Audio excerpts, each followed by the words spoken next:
escoliose é uma patologia da coluna vertebral relativamente frequente na população.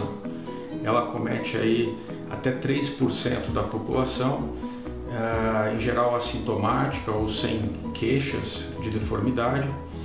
E a definição básica da escoliose é um desvio lateral da coluna quando nós observamos a coluna de frente ou de costas, semelhante ao que nós conseguimos ver aqui nessa coluna.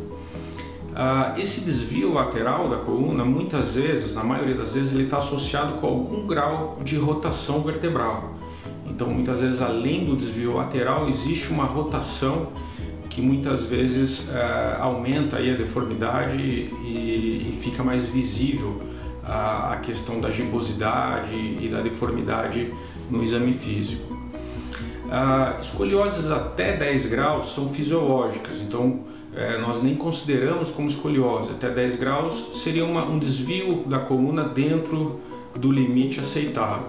Quando nós temos uma curva acima de 10 graus, aí sim nós damos o diagnóstico de escoliose. E qual que é a implicação disso?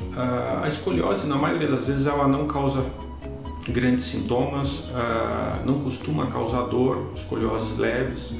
E a maioria das escolioses que nós observamos, elas são leves, são curvas pequenas, que geralmente estacionam durante a fase do crescimento e não trazem maiores problemas.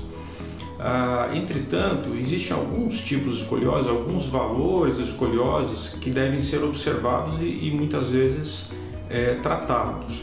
Basicamente, nós temos 3 grandes grupos de escolioses definidos pela causa.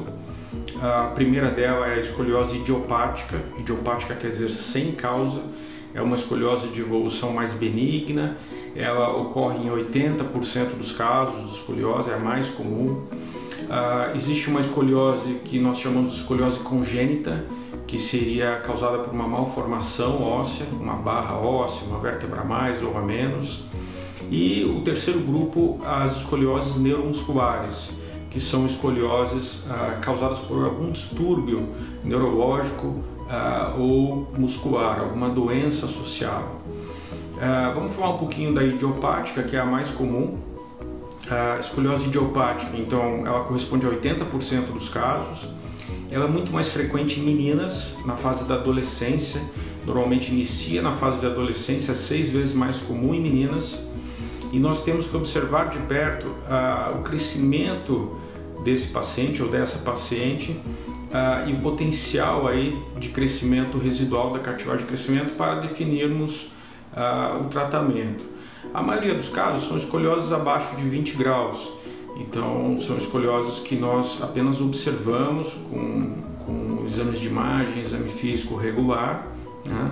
Quando a curva ela passa de 20 graus, os trabalhos mostram entre 20 e 40 graus, no paciente em crescimento, então pré-adolescente ou adolescente, os coletes são muito efetivos, são órtices na tentativa de correção da curva.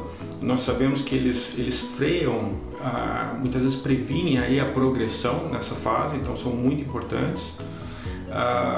Mas eles são um tipo de tratamento que nós passamos para os pacientes em crescimento, nessa faixa entre 20 e 40 graus. Acima de 40 graus, tudo vai depender do potencial de crescimento do paciente, né? Se ele tiver ainda um crescimento em potencial ou residual, deve ser avaliado, muitas vezes o exame físico, o equilíbrio do tronco, a queixa, né? Mas de uma forma geral, curvas acima de 50 graus, então curvas mais graves, são de indicação absoluta de cirurgia, porque elas costumam progredir mesmo na fase adulta. São uma minoria das curvas, mas é importante a gente ter isso em mente.